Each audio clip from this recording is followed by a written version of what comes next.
एक राजा था जिसके यहां बेटा पैदा नहीं हो रहा था। उसे किसी तांत्रिक ने सलाह दी कि आप ही के राज्य में किसी छोटे बच्चे की बलि चढ़ा दीजिए, अगले 1 साल में आपके यहाँ बेटा पैदा हो जाएगा। राजा ने ऐसा ही किया।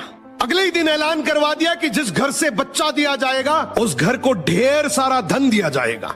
राजा का ये ऐलान एक गरीब परिवार ने सुना तो अपने घर के सबसे छोटे बच्चे को भेज दिया कि ये बच्चा हमारे किसी काम का नहीं, इसे रख लो। अब बलि चढ़ाने की पूरी तैयारी हो गई। राजा ने बच्चे से पूछा, कोई तुम्हारी आखिरी इच्छा?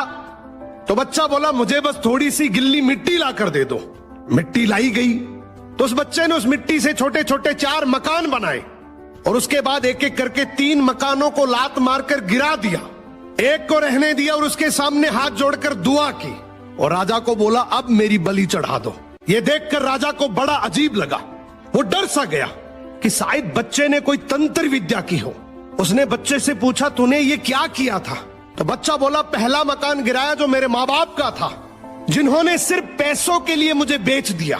दूसरा मकान रिश्तेदारों का था, उन्होंने भी मेरे माँ बाप को ऐसा करने से रोका नहीं, तो उनका भी मकान गिरा दिया।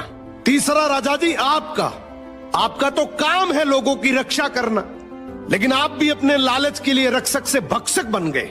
आपने तो अपने लालच के लिए मेरी जिंदगी खत्म करने की सोच ली, तो मैंने आपका भी महल गिरा दिया। और ये चौथा मेरे भगवान का घर है, उसके सामने मैंने हाथ जोड़कर कह दिया कि अब सब तू संभाल लेना।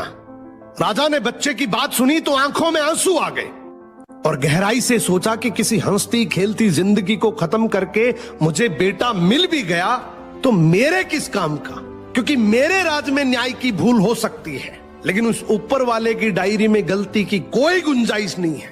राजा ने रोते हुए बच्चे को गले लगा लिया और बोला, आज से तू ही मेरा बेटा है। इस कहानी का मतलब है कि दुनिया के सामने झुकने से कुछ नहीं होगा, क्योंकि दुनिया अपने मतलब के लिए कुछ भी कर सकती है। झुकना है तो उस भगवान के सामने, जिसके सामने झुकने से तुम्हारा कोई कुछ नहीं बिगाड़ सकता। समर्पण करना है तो उस परमपिता परमेश्वर को करो।